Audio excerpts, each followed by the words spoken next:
Hi, and welcome to another episode of Dave in Korea. It's been quite a while since I posted a blog. The last time I posted, I was about to go on my trip to China, and now it's about a month after my trip from China. Time to fill you in. So, China, Beijing was absolutely amazing. I spent about 6 days there, and it was great. Stayed at a really nice hostel and basically saw everything Beijing had to offer, from Forbidden City to Tiananmen Square, all the traditional marketplaces, and of course I got to go to the Great Wall. It was just absolutely beautiful, and it was a really great trip. Pretty much the first vacation I've taken since I was about 12 or 13. Every summer I've had since I was that age, I've spent working, so it's not really a vacation. So came back, went to Busan yet again with my friends, and then now I'm back in Pyeongchang, Chicheng. So um, the past few weeks have been kind of hectic in terms of how it's going at my school. We've recently got into a lot of financial problems.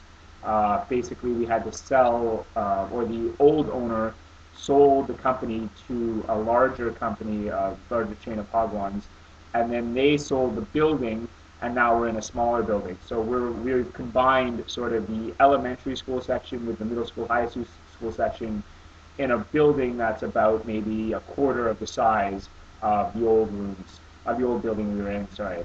So it's very small, pretty cramped, and we lost a lot of students, or we have been losing students. Other than that, it's been really frustrating for me at work, mainly because after 7 months of dreading it, I've begun to realize that my directors and my fellow Korean teachers don't see me as a teacher. They just see me as someone who can speak English and someone to basically entertain the children, or entertain the students, sorry. Because of that, they don't give me hardly any classes. The classes I do teach, I basically do my best to try to really teach them. And it's basically really weird because there's absolutely no communication anymore, and it's just, it's really disappointing how they see me. And I feel very, at times, a few weeks ago, I sort of had um, just very stressed out about the whole situation, and I, vented to a bunch of people, a bunch of my friends, and they really understood. Just about changing the program we have. Um, Basically, it's been getting tiring there. I've been sort of trying to focus on my work and trying to focus on the students, and just forget about all the BS the Korean teachers think they know. It basically really upsets me when you have teachers who do not speak the language at all teaching the language. And rather than, sending me in, a native English speaker who's also a teacher, they just think they can do a better job than me when they're not. Students are basically dropping out because they're not getting enough English.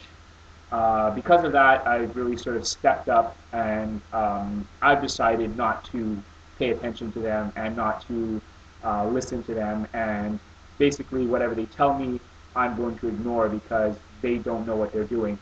And I'm just going to try to help these kids as much as possible. Because of this, I've been doing a lot of extra work with them. Um, I sort of handed out this letter, basically giving my email address and my phone number and saying, if you want extra grammar or vocabulary or reading or whatever, even if just to call and talk, they can do that. And several of them have. I've been giving out chapters from novels and essays and short stories and extra vocabulary practice, extra grammar practice, extra idiom practice, and it's basically been going very well. I think a lot of the students are like it very much.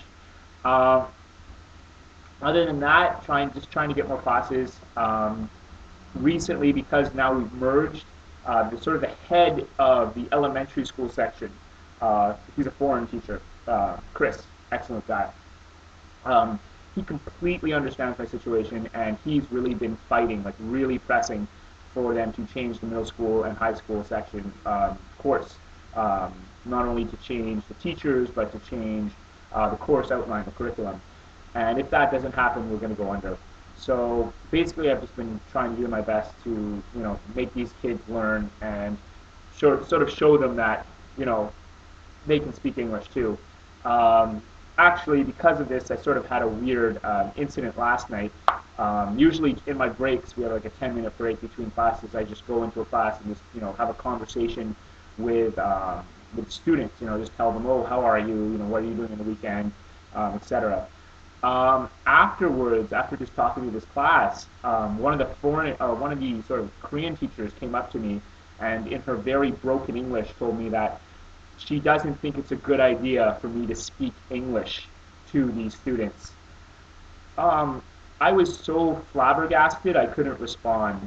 Um, just that has to be the single most ironic thing that's ever happened to me.